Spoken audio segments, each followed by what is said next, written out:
അപ്പോൾ ദൈവം നമ്മളെ തിരഞ്ഞെടുക്കുകയാണെന്ന് ചെയ്തിരിക്കണമെന്നുള്ളത് ഇപ്പോൾ നിങ്ങൾക്ക് വിശ്വാസമില്ലേ? അതുകൊണ്ടല്ലേ നിങ്ങൾ ഈ വെളുപ്പാങ്കാലത്ത് ഇവിടെ എത്തിയത് അല്ലേ?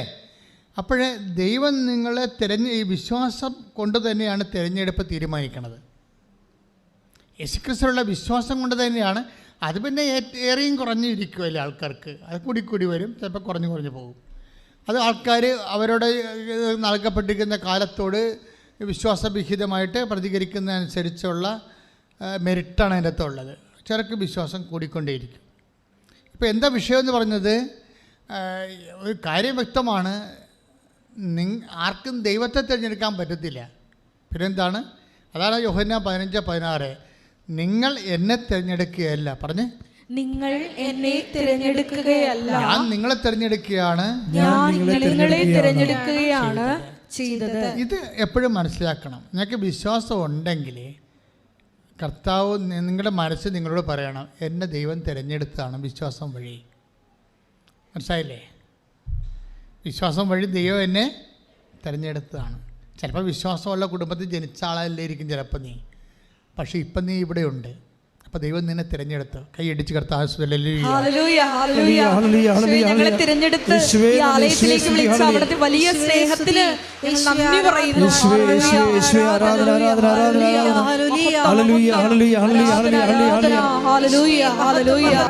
ഇത് മർക്കോസിൻ്റെ സുവിശേഷത്തിലേക്ക് ചെല്ലുമ്പോഴും ഏതാണ്ട് ദൈവത്തിൻ്റെ ഈ മനസ്സിലിരിപ്പ് പിന്നെയും പുറത്തു വരുന്നുണ്ട്.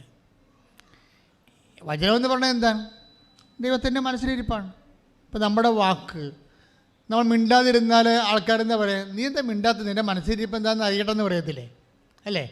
മിണ്ടാതിരുന്ന് കഴിഞ്ഞാൽ പറയാം, നീ എന്താ മിണ്ടാത്തത് ഈ വിഷയത്തിൽ, നിൻ്റെ മനസ്സിലിരിപ്പ് എന്താണെന്ന് കേൾക്കട്ടെ എന്ന് പറയുമ്പോൾ ഈ വാക്കിലൂടെയാണ് മനസ്സിലിരിപ്പ് പുറത്തു വരണത്. അല്ലേ?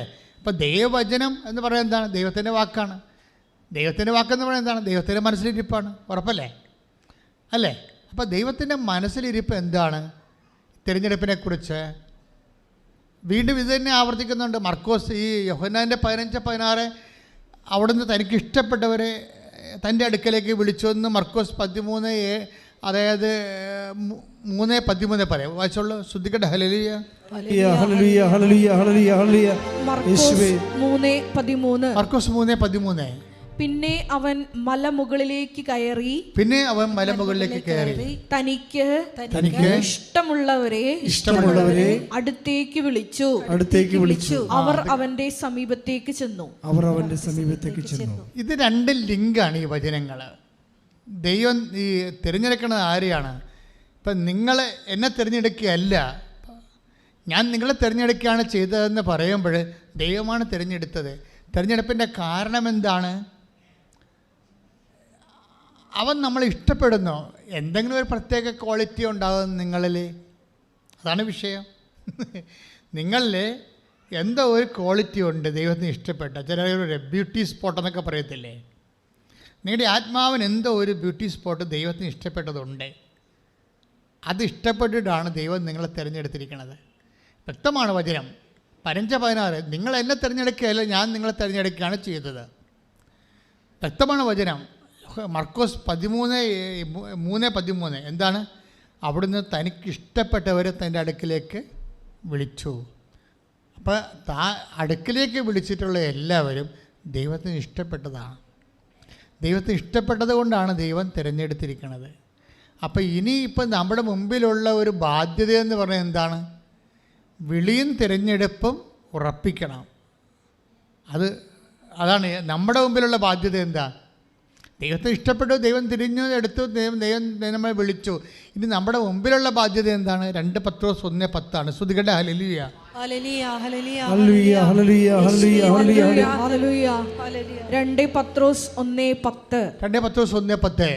ആകയാൽ സഹോദരരെ, പറഞ്ഞേ, ആകയാൽ സഹോദരങ്ങളെ, നിങ്ങളുടെ വിളിയും തിരഞ്ഞെടുപ്പും ഉറപ്പിക്കുന്നതിൽ കൂടുതൽ ഉത്സാഹമുള്ളവരായിരിക്കുവിൻ. ഇങ്ങനെ ചെയ്താൽ ഒരിക്കലും നിങ്ങൾ വീണു പോവുകയില്ല. അപ്പോൾ ഇത് എപ്പോഴും ഇങ്ങനെ ഉറപ്പിക്കേണ്ടി വരും. വിളിക്കുമല്ലോ കുഴപ്പം. ഒരിക്കൽ വിളിച്ചു കഴിഞ്ഞാൽ തിരഞ്ഞെടുത്ത് കഴിഞ്ഞാൽ എന്നേക്കാട്ട് ഉറച്ചെന്ന് നിങ്ങൾ ധരിക്കരുത്. ഇടയ്ക്കിടയ്ക്ക് ഇങ്ങനെ വിളി ആടിക്കൊണ്ടിരിക്കും. കാരണം നമ്മുടെ വിഷയങ്ങളൊക്കെ ഇടയ്ക്കൊക്കെ ചിലപ്പോൾ നമ്മൾ വിചാരിക്കുന്ന പോലെ നടന്നില്ലെന്ന് വരും. അതാണ് വിഷയം. അതായത് വിഷയങ്ങൾ വിചാരിക്കുന്ന പോലെ നടക്കാതെ വരുമ്പോൾ വിളി ആട്ടത്തിലാവും. പിന്നെ എന്ത് ചെയ്യും? വിശ്വാസം കൊണ്ട് നമ്മളതിനെ ഉറപ്പിച്ചുകൊണ്ടേ ഇരിക്കണം. ചില സമയത്ത് നമ്മൾ വിചാരിക്കുന്ന ഒരു കാര്യവും നടക്കാതെ വരും. ചില കാര്യം നടക്കാത്ത കാര്യങ്ങളോ ദൈവം ഇക്കാലങ്ങളിൽ നിങ്ങൾക്ക് തരാൻ ഉദ്ദേശിക്കാത്ത കാര്യങ്ങളോ ആണ് നമ്മൾ ചോദിച്ചതെങ്കിൽ അതിന് ചില സമയത്ത് കിട്ടാതെ വരും. ഞാൻ എപ്പോഴും പറയുന്നൊരു കാര്യമുണ്ടല്ലോ, ഈ കൃപാസനത്തിൻ്റെ സ്ഥലത്തിന് വേണ്ടി ഞാൻ എത്രയോ പ്രാവശ്യം ദൈവത്തോട് 1993 ചോദിച്ചു. ഞാൻ കണ്ട സ്ഥലം 1 കൊല്ലം പ്രാർത്ഥിച്ചിട്ടും ദൈവം എനിക്ക് തന്നില്ലല്ലോ. 97 ഈ സ്ഥലം ദൈവം തന്നത്. ചോദിച്ച സ്ഥലം തന്നില്ല, വേറെ ഒരു സ്ഥലം തന്നു. അതാണിപ്പോൾ നിങ്ങൾ വന്നിരിക്കുന്ന സ്ഥലം. ഇത് കൃപാസനം ശരിക്കും പറഞ്ഞാൽ വേറെ ഒരു സ്ഥലത്ത് വരേണ്ടതായിരുന്നു. അത് അക്കാലം ഞാൻ ചോദിച്ചപ്പോൾ ദൈവം അതെനിക്ക് തന്നില്ല. അപ്പോൾ ഞാൻ 1 കൊല്ലം പ്രാർത്ഥിച്ചതല്ലേ, ദൈവം എനിക്ക് തരേണ്ടതല്ലേ? അപ്പോൾ ഇത്രയും പ്രാർത്ഥിച്ച് ദൈവത്തിന് വേണ്ടി ശുശ്രൂഷ ചെയ്യാനല്ലേ ഞാൻ സ്ഥലം ചോദിച്ചത്, എന്നിട്ട് എന്താണ് തരാഞ്ഞത് എന്ന് വേണം എനിക്ക് ചോദിക്കാം. പക്ഷേ ഞാൻ അങ്ങനെ ചോദിക്കാതെ എൻ്റെ വിളി ഉറപ്പിച്ചു. കർത്താവ് ഇപ്പം തന്നില്ലെങ്കിൽ എപ്പോഴെങ്കിലും തരും, തന്നില്ലെങ്കിലും കർത്താവിൻ്റെ ഇഷ്ടം അതാണെങ്കിൽ അതിനോട് ഞാൻ യോജിക്കുന്നു. ഇതാണ് നിലപാട്. ശ്രുതികട്ടെ. ഹല്ലേലൂയ, ഹല്ലേലൂയ, ഹല്ലേലൂയ, ഹല്ലേലൂയ.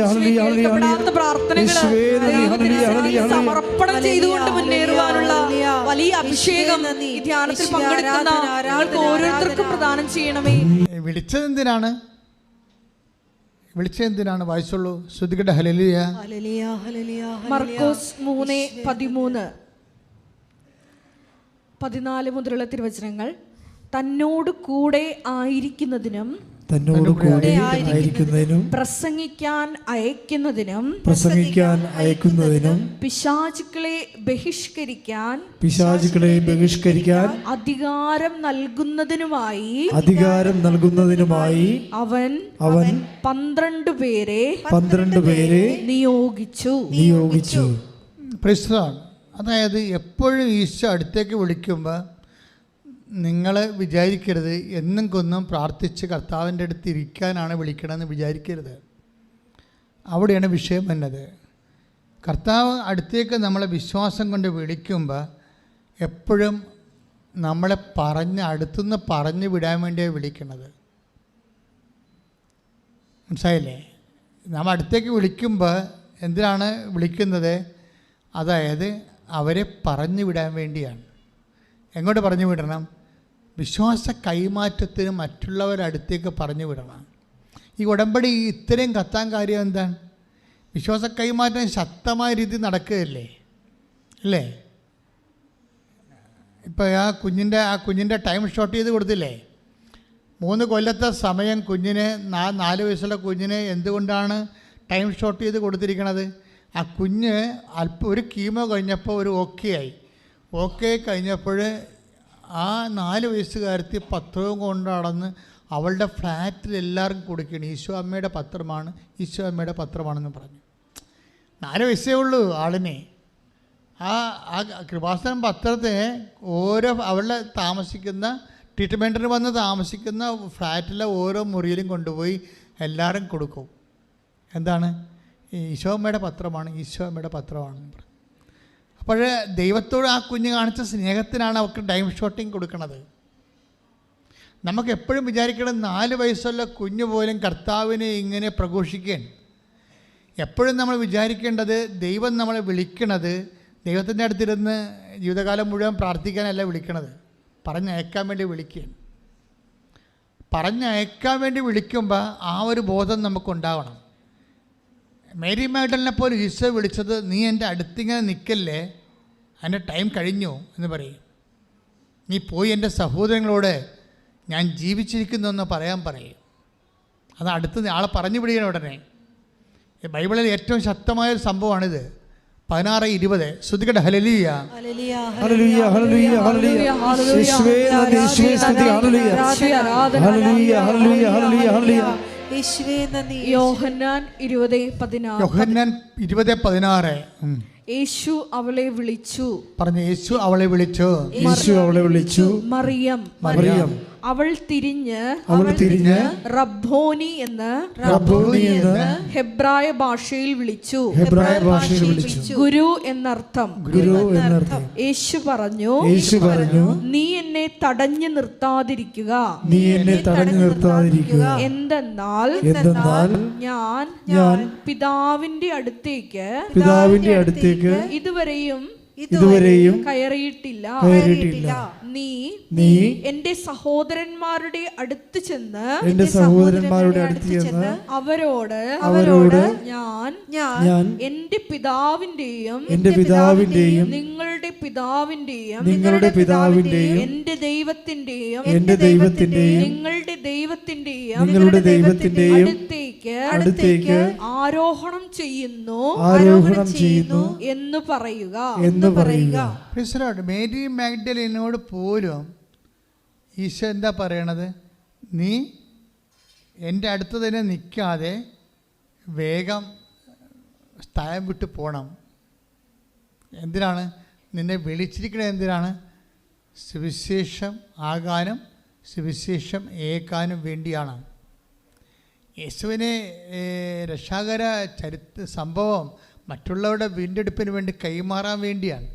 അത് നിങ്ങളെ മിഷനിലേക്ക്, ഇപ്പോൾ നിങ്ങളിങ്ങനെ കരഞ്ഞും കൂപ്പിയും എപ്പോഴും എൻ്റെ കടമേ, എൻ്റെ രോഗമേ, എൻ്റെ ജീവിതമേ, ഇപ്പോൾ എനിക്ക് തന്നെയാണെങ്കിൽ എന്തുമാത്രം ഡിസീസുണ്ട്. I'm not bother about it. എന്താ കാര്യം ഞാൻ ഇതിനു വേണ്ടി പ്രത്യേകിച്ച് കർത്താവിൻ്റെ തിരുസേന സൗഖ്യത്തിന് വേണ്ടി പ്രാർത്ഥിക്കുക ചെയ്തിട്ടില്ല. എന്താ കാര്യം വെച്ച് കഴിഞ്ഞാൽ ഇപ്പം തുടങ്ങിയല്ല. എന്നെ സംബന്ധിച്ചിടത്തോളം ഞാൻ ശുശ്രൂഷ തുടങ്ങിയ കാലം മുതലേ ഉള്ള സംഭവം ശുശ്രൂഷയുടെ ഭാഗമാണ്. അതായത് ഈ വൂണ്ടഡ് ഹീലർ എന്ന് പറയും. ബൈബിളിൽ അറിയാവുന്നവർക്ക് അതിൻ്റെ അർത്ഥം മനസ്സിലാകും. അതായത് നമുക്ക് മറ്റുള്ളവരെ സുഖപ്പെടുത്തുന്നതിന് മുമ്പ് നമ്മൾ മുറിയണം. കർത്താവ് അവൻ്റെ മുറിവിലാണല്ലോ നമുക്ക് സൗഖ്യമെന്ന് പറയത്തില്ലേ. അപ്പോൾ സ്വാഭാവികമായ രീതിയിൽ ഈ നമ്മളുടെ വേദനയോ നമ്മുടെ രോഗമെന്നും കരഞ്ഞു കൂവി നമ്മുടെ കടം എന്നൊക്കെ പറഞ്ഞ് എപ്പോഴും നമ്മളുടെ വിഷമതകളെയും പറഞ്ഞുകൊണ്ട് നിൽക്കുന്നത് മനുഷ്യൻ്റെ സ്വാഭാവികമാണ്. അതുകൊണ്ടാണ് അവൾ കരഞ്ഞുകൊണ്ട് നിന്നു. അപ്പോൾ 20:11 വായിച്ച് 20:11 അവർക്ക് യോഹന്നാന്റെ സുവിശേഷം 20:11. ഹല്ലേലൂയ. ശ്രുതികട ഹല്ലേലൂയ. യോഹന്നാൻ 20:11. മറിയം കല്ലറയ്ക്ക് വെളിയിൽ കരഞ്ഞുകൊണ്ട് നിന്നു. ഇതാണ് സംഭവം. അപ്പോൾ മറിയത്തിൻ്റെ ആദ്യത്തെ പൊസിഷൻ എന്താണ്? കല്ലറയ്ക്ക് വെളിയിൽ കരഞ്ഞുകൊണ്ട് നിൽക്കണം. എന്ത് വിഷയമായാലും കരഞ്ഞിലുണ്ടാണത്. ഇപ്പം നിൻ്റെ രോഗമാകാം, കടമാകാം, അതുപോലെ തന്നെ നിൻ്റെ കുടുംബത്തിൻ്റെ ഭർത്താവിൻ്റെ മദ്യപാനമാകാം, അല്ലെങ്കിൽ മക്കളുടെ തന്നെ ദുർനടപ്പ്, വേറെ പ്രണയത്തിൽ പോയി കുടുങ്ങിയിരിക്കുന്ന അവസ്ഥയാകാം. ഇതും പറഞ്ഞുകൊണ്ട് നീ കരഞ്ഞുകൊണ്ട് കർത്താവിൻ്റെ തന്നെ സന്നിധിയിൽ എപ്പോഴും നിൽക്കുകയാണ്. എത്ര വർഷമായി നിൽക്കണത്? ഈ മേരി മാഗ്ദലിൻ അങ്ങനെ നിന്ന പക്ഷിയാണത്. അതാണ് 20:11 പറയണത്. അവൾ കരഞ്ഞുകൊണ്ട് കർത്താവിൻ്റെ കല്ലറവാതിക്ക് നിന്നു. കല്ലറവാതിക്ക് കരഞ്ഞുകൊണ്ട് നിൽക്കുന്ന കക്ഷിയോടാണ് ഈശോ ഇപ്പോൾ 20:16 പറയണത്. എന്താ പറയണത്? ഇപ്പം 20:11 ഇവളെ കരഞ്ഞുകൊണ്ട് നിൽക്കുകയായിരുന്നു. ഈ 20:11 കരഞ്ഞുകൊണ്ട് നിന്ന ഇവളോടാണ് ഈശോ പറയണത് 20:16 എന്താണ്? കരഞ്ഞുകൊണ്ട് ഇവിടെ നിൽക്കല്ലേ, നീ വേഗം പോയി എൻ്റെ സഹോദരങ്ങളോട് എൻ്റെ ഉയർപ്പിനെക്കുറിച്ച് പറയാൻ പറഞ്ഞു. Price the Lord. അപ്പം നിങ്ങളുടെ കടമാണ്, ജപ്തിയാണെന്നും പറഞ്ഞ് കരഞ്ഞു കൂപ്പി കർത്താവിൻ്റെ മുമ്പ് നിൽക്കരുത്. പറഞ്ഞ് നിങ്ങൾ തിരിച്ചു പോകണം. തിരിച്ചു പോയിട്ട് അത് എൻ്റെ ജപ്തിയാണെങ്കിൽ കർത്താവ് ജപ്തി ചെയ്യാതെ വേറെ ആർക്കും എന്നെ ജപ്തി ചെയ്യാൻ പറ്റത്തില്ല. ആ ഒരു ബോധം ഉണ്ടാകണം. കർത്താവ് ജപ്തി ചെയ്യാത്തോളം കാലം എന്നെ ആർക്കും ജപ്തി ചെയ്യാൻ പറ്റത്തില്ല. ആ ഒരു ബോധത്തിൽ എൻ്റെ ആ വിഷയത്തിൽ കർത്താവ് തീരുമാനിക്കുമെന്ന് പറഞ്ഞുകൊണ്ട് ഞാൻ കർത്താവിനെ ലോകത്തിന് കൊടുക്കാൻ വേണ്ടി പോകണം. അതാണ് 16:20 പറയണത്. ദൈവത്തിന് ഇഷ്ടപ്പെട്ടവരെന്ന് പറഞ്ഞില്ലേ? ആ ദൈവത്തിന് ഇഷ്ടപ്പെട്ടത് ആരാണ്? പുനരുത്ഥാനത്തോട് ഐക്യദാർഢ്യമുള്ളവരാണ് ദൈവത്തോട് ഇഷ്ടപ്പെട്ട ആൾക്കാർ. കർത്താവിൻ്റെ പുനരുത്ഥാനത്തോട് ഐക്യദാർഢ്യം പ്രാപിക്കുന്നവരും അത് ലോകത്തിന് കൈമാറണമെന്ന് ആഗ്രഹിക്കുന്നവരാണ് ദൈവത്തിന് ഇഷ്ടപ്പെട്ടവർ. അവരാണ് തിരഞ്ഞെടുക്കപ്പെട്ടവർ. അവർക്കാണ് ടൈം ഷോർട്ട് ചെയ്ത് കൊടുക്കുന്നത്. കൈയടിച്ച് കർത്താവിനെ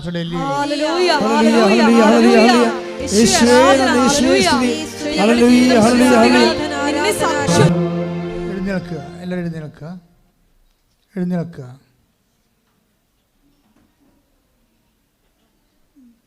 രോഗസൗഖ്യ പ്രാർത്ഥനയുടെ സമയമാണ്. രോഗമുള്ളിടത്ത് കൈകൾ വെക്കാവുന്നതാണ്. ഓൺലൈനിൽ പ്രാർത്ഥിക്കുന്നവരും രോഗമുള്ളിടത്ത് കൈകൾ വെക്കേണ്ടതാണ്. ഉദരരോഗികൾ ഉദര സ്ഥലത്ത് കൈവെക്കുക. PCOD പിസ്റ്റിലുള്ളവർ പൊക്കിൻ്റെ താഴെ കൈവെക്കുക. മക്കളില്ലാത്തവർ പൊക്കിൻ്റെ താഴെ കൈവെക്കുക. കിഡ്നി രോഗികൾ നടുവിന് കൈവെക്കുക. ശ്വാസകോശ രോഗികൾ ശ്വാസകോശ കൈവെക്കുക. ഹൃദയത്തിൻ്റെ ഇടതുവശത്ത് കൈവെക്കുക. കരൾ രോഗികളും അതുപോലെ തന്നെ നെഞ്ചും കൂടിൻ്റെ താഴെ കൈവെക്കുക. അൾസർ രോഗികൾ ഊടിൽ കൈവെക്കുക, പൊക്കിൽ കൈവെക്കുക. മറ്റൊരു പലവിധ രോഗങ്ങളുള്ളവർ സ്വന്തം ശിരസ്സിൽ എല്ലാ രോഗങ്ങളെയും സമർപ്പിച്ചുകൊണ്ട് കൈവെക്കുക. കർത്താവ് നിങ്ങളെ സുഖപ്പെടുന്ന സമയമാണ്. ആദ്യം ശക്തമായ രീതിയിൽ ഇടിമുഴക്കം പോലെ വിശ്വാസ പ്രമാണം ചെല്ലുക. സർവശക്തനായ പിതാവും ആകാശത്തിന്റെയും ഭൂമിയുടെയും സൃഷ്ടാവുമായ ദൈവത്തിൽ ഞാൻ വിശ്വസിക്കുന്നു. അവിടുത്തെ മിശിഹായിലും ഞാൻ വിശ്വസിക്കുന്നു.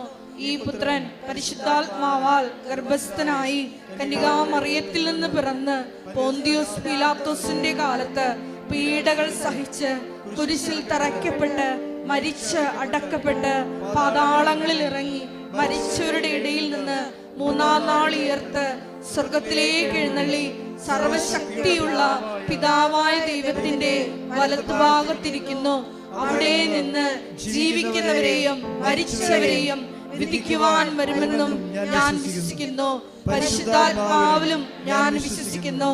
വിശുദ്ധ കത്തോലിക്ക സഭയിലും പുണ്യവാന്മാരുടെ ഐക്യത്തിലും പാപങ്ങളുടെ മോചനത്തിലും ശരീരത്തിന്റെ ഉയർപ്പിലും നിത്യമായ ജീവിതത്തിലും ഞാൻ വിശ്വസിക്കുന്നു. ആമേൻ. ഉന്നതമായ നാമത്തിന് സ്തോത്രം ചെയ്യുന്ന കർത്താവേ, കർത്താവേ, അന്ധന് കാഴ്ച നൽകിയവനെ, ചെകിടന് കേട് നൽകിയവനെ, ഊമന് സംഭാഷണം നൽകിയവനെ, മഹോരോഗപ്പെടുത്തവനെ, തവാരോഗപ്പെടുത്തവനെ, മരിച്ചവനെ ഉയർപ്പിച്ചവനെ നിന്റെ തിരുനാൾ സ്തുതി പറയുന്നു. എൻ്റെ കർത്താവിൻ്റെ ഉന്നതമായ നാമത്തിൽ സഭയുടെ അധികാരത്തിൽ അടയാളത്തിൽ ദൈവത്തിൻ്റെ ശക്തിയാൽ മാരക രോഗങ്ങൾ തീരാ രോഗങ്ങൾ യേശുവിൻ്റെ നാമത്തിൽ മാറിപ്പോകട്ടെ. 36 വർഷം അർപ്പിച്ച കൃപാന്റെ യോഗ്യതയാൽ കൃപാസ്ഥാനത്താറെ ജീവനോടെ പ്രത്യക്ഷപ്പെട്ട മാതാവിൻ്റെ മധ്യസ്ഥത്തിലെ മാരക രോഗങ്ങളുടെ തീരാവ്യാധികൾ യേശുവിൻ്റെ നാമത്തിൽ മാറിപ്പോകട്ടെ. ശ്രുതികട്ടെ. ഹല്ലേലൂയ, ഹല്ലേലൂയ, ഹല്ലേലൂയ. യേശുവേ നന്ദി, യേശുവേ ആരാധന മഹത്വം. Praise the Lord. ജോലിയില്ലാത്തവര്, വീടില്ലാത്തവര്, വഴിയില്ലാത്തവര്, വിസ പ്രോസസ്സിങ്ങിലിരിക്കുന്നവര്, നിങ്ങൾ കൊടുത്ത അപേക്ഷയുടെ മേൽ ഒരു നടപടിയും ഇല്ലാതെ ഇരിക്കുന്നവര്, സാമ്പത്തികമായ ബാധ്യതകളാലും സ്ഥലം വിറ്റുമാറാത്തവര്, സ്ഥലം വാങ്ങാനുള്ളവര്, യാത്രയിലാകാൻ പോകുന്നവര്, ഇൻ്റർവ്യൂവിനെ അഭിമുഖീകരിക്കാൻ പോകുന്നവർ, പരീക്ഷ അറ്റൻഡ് ചെയ്യാൻ പോകുന്നവർ, എല്ലാവരും തന്നെത്താൻ ശിരസ് കൈവച്ചുകൊണ്ട് ശ്രദ്ധിക്കട്ടെ. ഹല്ലേലൂയ, ഹല്ലേലൂയ, ഹല്ലേലൂയ, ഹല്ലേലൂയ. എൻ്റെ കർത്താവിന്റെ ഉന്നതമായ നാമത്തിൽ സഭയുടെ അധികാരത്തിൽ കുരിശിന്റെ അടയാളത്തിൽ എൻ്റെ ജീവിതത്തിന്റെ മുഴുവൻ ദോഷങ്ങളെ 36 കൊല്ലം അർപ്പിച്ച കൃപാന്റെ യോഗ്യതയാണ്. കൃപാസനാൽത്താറെ ജീവനോടെ പ്രത്യക്ഷപ്പെട്ട മാതാവിന്റെ പിതാവിന്റെയും പുത്രന്റെയും പരിശുദ്ധാത്മാവിന്റെ നാമത്തിൽ യേശുവിന്റെ നാമത്തിൽ വിട്ടുമാറട്ടെ. എല്ലാ ജീവിത ദുരിതങ്ങളെ പ്രത്യേകമായിട്ട് സമർപ്പിച്ച് പ്രാർത്ഥിക്കുന്നു. മുട്ടേ നിൽക്കുക. സമാപന ആശീർവാദ സമയമാണ്. നിങ്ങൾ ഉടമ്പടിയിൽ എഴുതിയിരിക്കുന്ന വിഷയങ്ങളെ വീണ്ടും അനുസ്മരിക്കുക. ഉടമ്പടി പുതുക്കാൻ പോകുന്ന വിഷയങ്ങൾ പരിശുദ്ധ അമ്മ വഴി ഈശോയ്ക്ക് ഏൽപ്പിക്കുക. ഈ ആശീർവാദത്തിൽ അനേകം മക്കളെ കർത്താവ് ആശീർവദിക്കുകയും സാക്ഷ്യം പറയാൻ പറ്റുന്ന രീതിയിൽ നിങ്ങൾക്ക് അനുഭവങ്ങൾ നൽകുകയും ചെയ്യാം. അച്ഛൻ നിങ്ങളുടെ പ്രാർത്ഥനകൾ വിട്ടുപോയിട്ടുള്ള വിഷയങ്ങളുണ്ടെങ്കിൽ അതും ഏതെങ്കിലും നിങ്ങളുടെ സ്വകാര്യമായ വിഷയങ്ങൾ, ഇപ്പോൾ നിങ്ങൾ പുതുതായിട്ട് അനുഭവിക്കുന്ന വിഷയങ്ങൾ, ഉടമ്പടി എടുത്തതിന് ശേഷം വല്ല പുതിയ കാര്യങ്ങൾ ഉണ്ടായിട്ടുണ്ടെങ്കിൽ അതെല്ലാം സമർപ്പിക്കേണ്ട സമയമാണ് ഇപ്പോൾ. അതിനുശേഷം ആശീർവാദം. മൗനമായിട്ട് നമ്മുടെ എല്ലാ വിഷയങ്ങളും ഒരിക്കൽ കൂടി പരിശുദ്ധ അമ്മയുടെ മധ്യസ്ഥയിൽ, കൃപാസനത്തിൽ പ്രത്യക്ഷയായ അമ്മയുടെ മധ്യസ്ഥയിൽ ദിവ്യാന്യസന്നിധിയിൽ സമർപ്പിച്ചുകൊണ്ട് നമുക്കൊരു നിമിഷം പ്രാർത്ഥിക്കാം.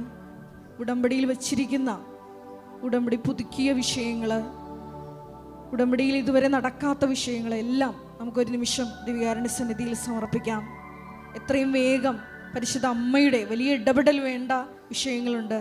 അതെല്ലാം നമുക്ക് ഈ നിമിഷം ദിവ്യകാരുണ്യ സന്നിധിയിൽ സമർപ്പിച്ച് പ്രാർത്ഥിക്കാം. ഈ ധ്യാനം വിവിധ ഭൂഖണ്ഡങ്ങളിൽ ഇരുന്ന് ഷക്കീന ടെലിവിഷനിലൂടെയും യൂട്യൂബ് ചാനലിലൂടെയും പങ്കെടുത്ത് പ്രാർത്ഥിക്കുന്ന മക്കളുണ്ട്. ഷാലോൺ TV-യിലൂടെ ഈ ധ്യാന ശുശ്രൂഷയിൽ പങ്കെടുത്ത് പ്രാർത്ഥിക്കുന്ന മക്കളുണ്ട്. ഈശോയെ, അവരുടെ ജീവിത ദുരിതങ്ങളെ നീ ഏറ്റെടുക്കണമേ എന്ന് പ്രാർത്ഥിക്കുന്നു.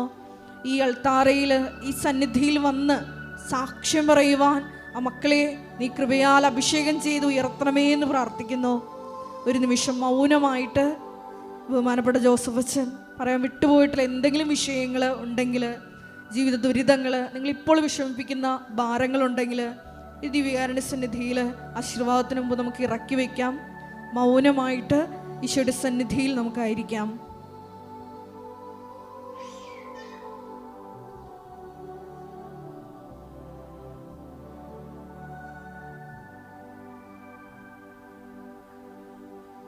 ആശീർവാദം. ശിരസ് നമിച്ച് ആശീർവാദം സ്വീകരിക്കാം.